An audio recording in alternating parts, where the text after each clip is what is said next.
आज की वीडियो में मैं आप लोगों के साथ बहुत ही बेहतरीन डिफरेंट किस्म के ऑर्गेनाइज़र बनाना शेयर करूंगी। उसके अलावा बहुत सारी टिप्स एंड ट्रिक्स हैं जो आप लोगों के बहुत ज़्यादा काम आएंगे। आप लोगों की मनी सेविंग होगी, टाइम सेविंग होगी। तो वीडियो को एंड तक वॉच करना। उम्मीद करती हूँ हर टिप एंड ट्रिक आपको अच्छी लगेगी। पहली जो मेरी टिप है ना, वो इस तरह से फ्रेश अंजीर को लेकर है। आजकल जो है ना, इस अंजीर का सीज़न है और हम लोग क्या करते हैं, अगर बाज़ार से लेने जाए ना तो ये इतनी ज़्यादा एक्सपेंसिव होती है और ये सबसे बड़ी बात है, ये बहुत ज़्यादा फ़ायदेमंद होती है। अब क्या है, जिनके घर में तो दरख्त हैं वो लोग तो इसको इजीली ले सकते हैं, खा सकते हैं। अगर आप लोग मार्केट से लें तो ये बहुत ज़्यादा एक्सपेंसिव होती है। तो आज मैं इस अंजीर का सेव करने का आप लोगों को तरीका बताऊंगी। इसको आप लोग किस तरीके से सेव कर सकते हैं। तो यहाँ पे हमारे घर में जो है ना, इसका दरख्त था और इतनी ज़्यादा अंजीर लगी हुई थी और मैंने काफ़ी सारी अंजीर जो थी ना उसको सेव किया किस तरीके से था, इसकी जो ऊपर की स्टिक्स होती है ना उसको उतार लेना है और ले लेनी है आपने एल्युमिनियम फॉइल। अगर आपके पास एल्युमिनियम फॉइल नहीं है तो कोई बात नहीं, आप लोग सिंपल टिश्यू पेपर ले सकते हैं। टिश्यू भी नहीं है तो आप कागज़ भी ले सकते हैं। कागज़ के अंदर इस तरीके से आपने इसको फोल्ड करके, आप चाहें तो इसको फ्रीज़ कर लें अगर आपने लॉन्ग टाइम के लिए इसको रखना है। नहीं तो आप लोग सिंपल इसको नीचे वाले फ्रिज का जो खाना होता है ना उसके अंदर रख लें, तो ये बिल्कुल ठीक रहेगी। अब चलते हैं अपनी अगली टिप की तरफ। मेरी अगली टिप जो है ना, इस तरह से हेयर ब्रश को लेकर है। हेयर ब्रश में से हम लोग इस तरीके से जो है ना बाल निकाल रहे होते हैं, जो बहुत ही गलत होता है। इससे आपके हेयर ब्रशेस जो होते हैं ना वो ख़राब हो जाते हैं।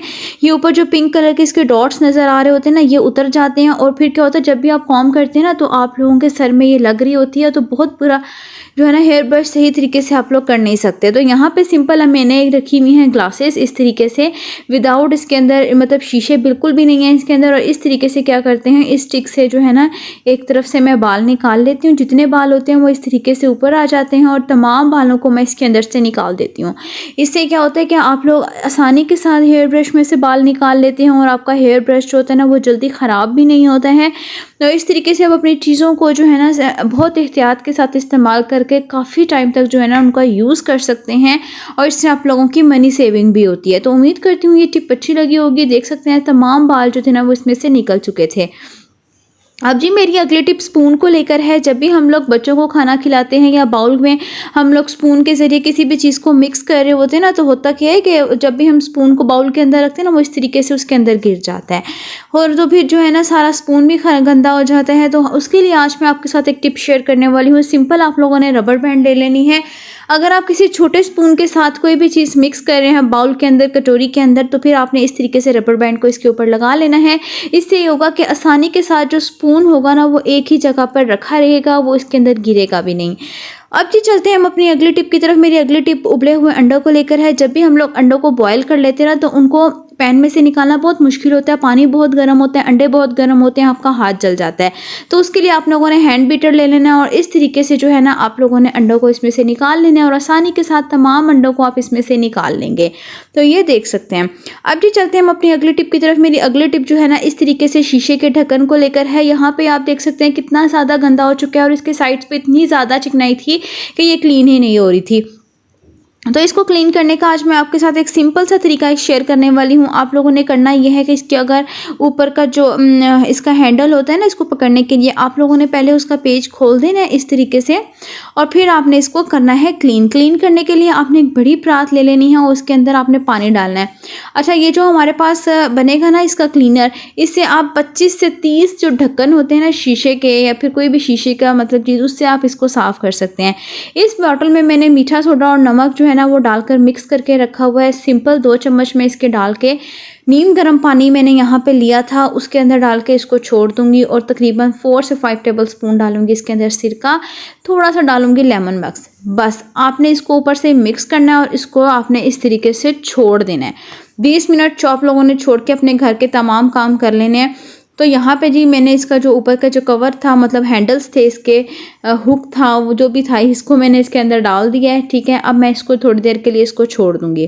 तो यहाँ मुझे 20 मिनट हो चुके थे। सिंपल मैंने इसको कोई रगड़ा नहीं है ऊपर से, बस मैंने इसके ऊपर पानी गुजारा है साफ़। और यहाँ ये आप लोग देखना कितने अच्छे से ये क्लीन हो चुका था। ये देख सकते हैं सारी चिकनाई इसके ऊपर से उतर चुकी थी, इतने अच्छे से क्लीन हो चुका था। अब मैं इसके ऊपर दोबारा पेज के ज़रिए इसको लगा दूंगी और कितने अच्छे से आप लोग अपने घर के तमाम कढ़ाई वगैरह के ढक्कन, अपनी देगचियों के ढक्कन को इस तरीके से क्लीन कर सकते हैं।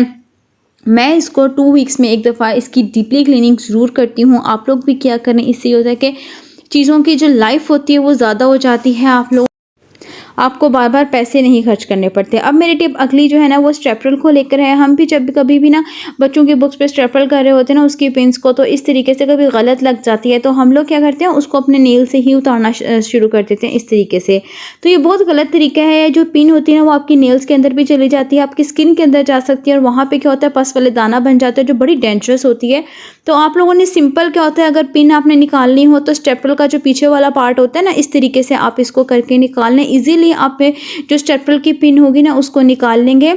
कभी भी अपने नेल्स के ज़रिए जो है ना इस पिन को कभी भी नहीं इस तरीके से करें, उससे ये बहुत ज़्यादा डेंजरस होता है। क्योंकि एक दफ़ा मेरे भी इस तरीके से जो है ना स्किन के अंदर चला गया था जो बहुत ही ज़्यादा बाद में मसला बना था।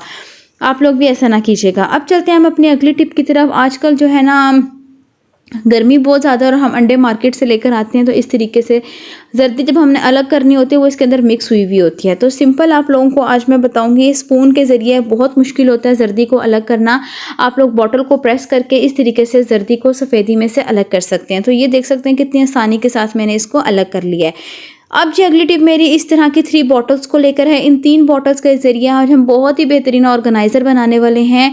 तो जी यहाँ पे सबसे पहले जो इसके ऊपर स्टिकर लगा होता है 7 अप, पेप्सी, कोका कोला, इसको तो आप लोगों ने उतार देना है। ठीक है, उतारने के बाद जो है ना यहाँ पे जी मैंने ले लिया था काविया। कावे की मदद से मैं इसको काट रही थी, छुरी और कावे की मदद से, क्योंकि गैस ना होने की सूरत में जी इसको कटिंग बहुत मुश्किल हो रही थी। तो इस तरीके से सिंपल मैंने छुरी और कावे की मदद से इसको कट कर लिया था। इस तरीके से आपने बॉटल को काट लेना है। कटिंग करने के बाद तीनों बॉटल्स को जो है ना मैं सेम एक ही साइज़ में एक ही तरीके से कट कर लूँगी। तो यार अगर किसी को भी मेरी कोई भी टिप एंड ट्रिक अच्छी लगती है ना तो वीडियो को ज़रूर लाइक करना, मेरे चैनल को भी सब्सक्राइब करना और साथ ही साथ वीडियो को भी शेयर करना। तो यहाँ पे जी अब मैं तमाम बॉटल्स को इस तरीके से कट कर लूँगी। तो तीनों बॉटल्स को मैंने कर लिया था कट। अच्छा जी, अब आप लोगों ने गलती ये नहीं करनी कि बड़ा हैंगर लेके उसके ऊपर इसको आप इस तरीके से फोल्ड करके स्टेपल कर दें, क्योंकि जो है ना इससे ये होगा स्टेपल प्लास्टिक की बोतल है ये जो है ना कभी भी स्टेपल नहीं होगी अच्छे तरीके से, इसकी पिन्स टूट जाएंगी तो बड़ा ही आप लोगों का टाइम वेस्ट होगा। क्योंकि मैंने काफ़ी इसको ट्राई किया था कि मैं स्टेपल कर दूं ताकि आप लोगों के लिए आसानी हो जाए, आसानी के साथ आपका ये ऑर्गेनाइज़र बन जाए। तो आप लोगों ने इस तरह से ट्राई नहीं करना। सिंपल आप लोगों ने एक तो पहली बार छोटा प्लास्टिक का हैंगर लेना है, ठीक है, स्टील का हैंगर का इस्तेमाल नहीं करना। मजबूत करने के लिए जी हमने यहाँ पे इसका प्लास्टिक का हैंगर का यूज़ करेंगे और ग्लू गन से सिंपल इस तरीके से हम इसको फोल्ड करके इसके साथ जोड़ लेंगे। ठीक है, जो हमने इसका अपर पार्ट बॉटल का एक्स्ट्रा छोड़ा था ना इस तरीके से हम फोल्ड कर लेंगे। और ठीक है, तमाम तीनों बॉटल्स को मैं इस तरीके से जोड़ लूँगी। तो ये देखें तीनों बॉटल्स को मैंने इसके साथ जोड़ लिया है। अब मैं इसके अंदर अपनी काफ़ी सारी चीज़ों को ऑर्गेनाइज़ कर लूँगी। तो देख सकते हैं मैंने यहाँ पे स्पेशल अपना माउथ वॉश जो होता है, माउथ की ट्यूब होती है, इनसी क्लोर्स हो गई, उसके बाद टूथ ब्रशेज़ हो गए, उसके बाद टूथपेस्ट हो गई, तमाम चीज़ों को इसके अंदर ऑर्गेनाइज़ कर लिया है। अब जी उम्मीद कर जो तमाम टिप्स एंड ट्रिक्स अच्छी लगी होंगी। अगर कोई टिप एंड ट्रिक अच्छी लगी है तो वीडियो को ज़रूर लाइक करना, शेयर करना, चैनल को सब्सक्राइब करना। ओके, अब नेक्स्ट वीडियो तक के लिए अल्लाह हाफिज़।